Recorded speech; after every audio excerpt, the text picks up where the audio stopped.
Welcome back to Say No To Lashon Hara, Day 27.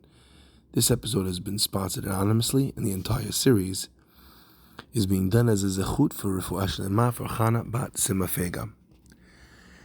Let's just say for a second, you go to work, and your boss tells you, listen, I know that we usually give you off on Saturdays, but this Saturday I really need you to get in the car, drive to the airport, take a flight, go down to Florida, speak to our warehouse manager and deal with a certain problem. Now, you might tell him, listen, you know my deal. It's Shabbat. I can't travel on Shabbat. I don't break Shabbat. That's just not what I do. Imagine the boss tells him something else, something similar to the same idea. We are running a company dinner. I don't want other people to feel awkward. And even though we always make a special dispensation for you and get you kosher food, but just this once, I want you to eat the lobster along with all the other executives. Don't make it weird. Don't ruin the vibe. You could imagine that after trying to explain to your boss that you don't eat non-kosher, or you don't fly or drive on Shabbat, or you can't come into the office on Yom Kippur, sorry, even if it's a big meeting. There's a certain point where we realize that even though it requires great sacrifices, the mitzvot that we hold so dear are important enough that we're willing to make those sacrifices because we understand those elements are so important. Says the Chafetz Chaim, that's no different than Lashon Hara. We've gone into how important it is to stay away from Lashon Hara, how terrible it is, how many sins a person is transgressing, how many mitzvot they are losing out on when they speak Lashon Hara.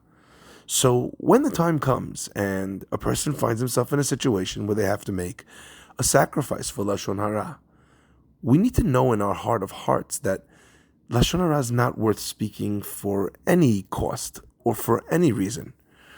Let's just say the type of job that you're in involves sales, and the style or the kind of etiquette at that company that you work at is to always bash the competition and to say they're liars, they're cheating, they're doing this, they're doing that, their product is inferior, it's going to fail, ours is great.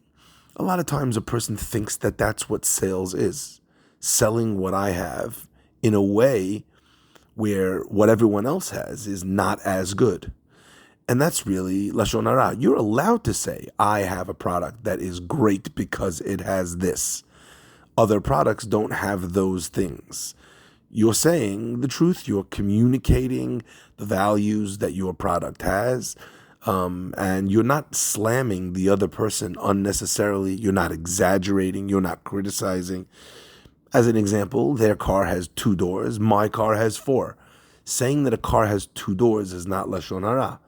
I have a different product. This is what I'm selling. But I'm not speaking negatively about the other product. I'm just showing the differences between what I have and what they have. That's okay.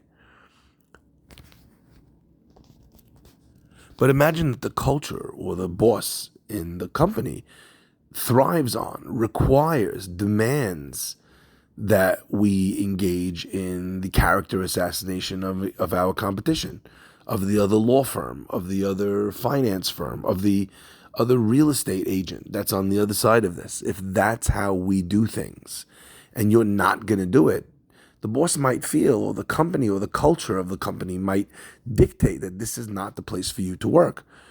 At that point, a person needs to ask themselves, why would I feel differently about being forced to drive on Shabbat, or being forced to eat non-kosher, or being forced to do something on Yom Kippur, whatever? I would walk away and I would say, if that's how you feel and you are not willing to take into account my religious needs and practices, then I don't think that this is a place for me.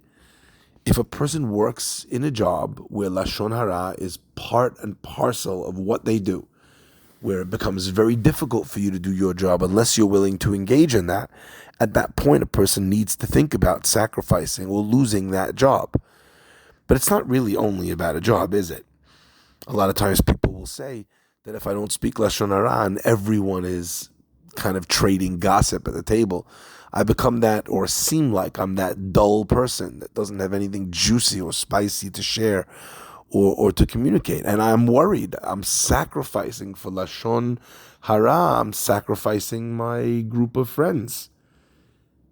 And what the Chafetz Chaim is asking is, are these the friends that you should be hanging out with? Is this the job you should be in? Is this an industry that actually ruins the people that are involved in it by making demands of them that they become critical, cynical people? Lashon Hara is a terrible thing. We can all agree on that. But sometimes we feel like if there's a personal cost, what was I supposed to do?